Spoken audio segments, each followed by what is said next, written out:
بسم الله الرحمن الرحيم. الرحمن علم القرآن خلق الإنسان علمه البيان. الشمس والقمر بحسبان والنجم والشجر يسجدان. والسماء رفعها ووضع الميزان ألا تطغوا في الميزان وأقيموا الوزن بالقسط ولا تخسروا الميزان. والأرض وضعها للأنام فيها فاكهة والنخل ذات الأكمام والحب ذو العصف والريحان. فبأي آلاء ربكما تكذبان؟ خلق الإنسان من صلصال كالفخار وخلق الجان من مارج من نار. فبأي آلاء ربكما تكذبان؟ رب المشرقين ورب المغربين.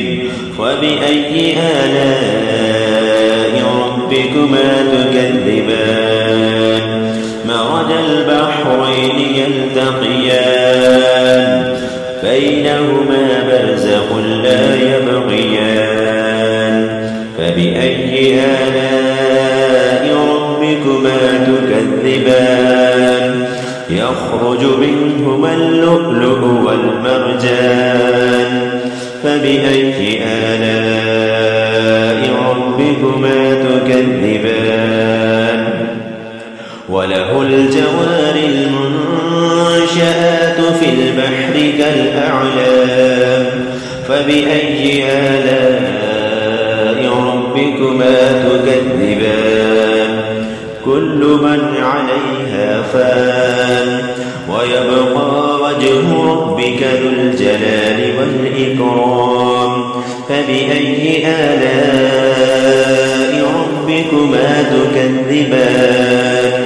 يسأله من في السماوات والأرض كل يوم هو في شأن.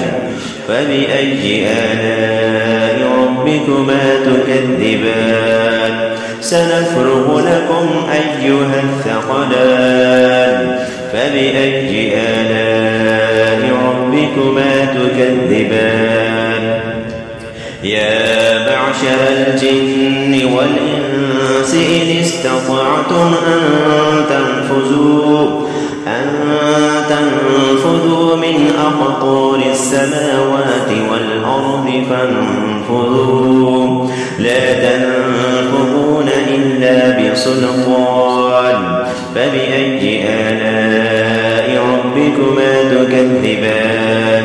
يرسل عليكما شواظ من نار ونحاس فلا تنتصران.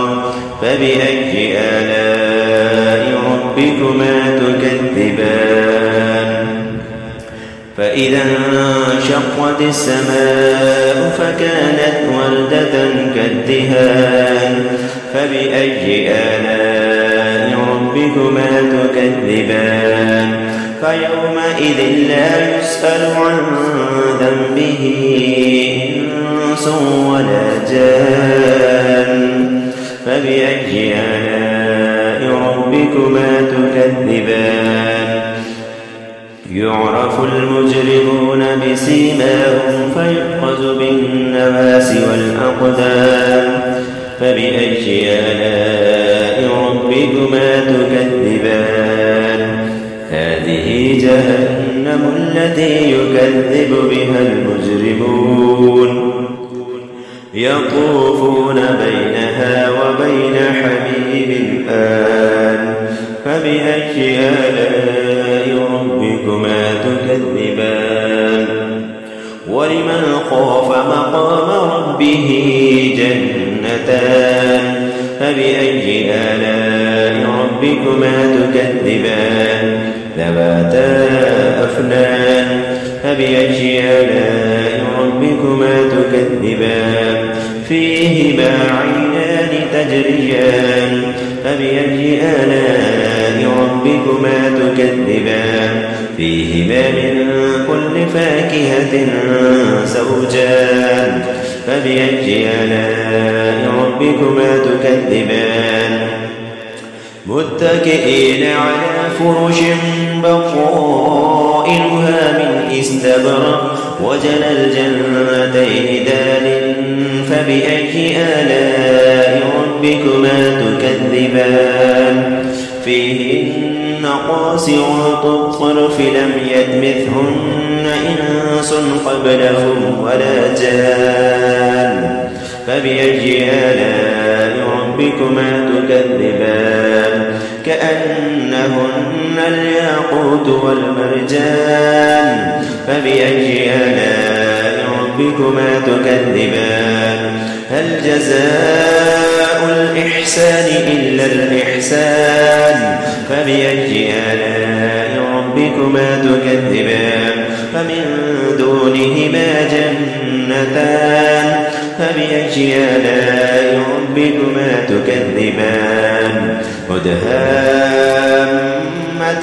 فبأي آلاء ربكما تكذبان فيهما عينان نضاختان فبأي آلاء ربكما تكذبان فيهما فاكهة ونخل ورمان فبأي آلاء ربكما تكذبان فيهن خيرات حسان فبأي آلاء ربكما تكذبان حور مقصورات في الخيام فبأي آلاء ربكما تكذبان لم يطمثهن إنس قبلهم ولا جان فبأي آلاء ربكما تكذبان متكئين على رفرف خضر وعبقري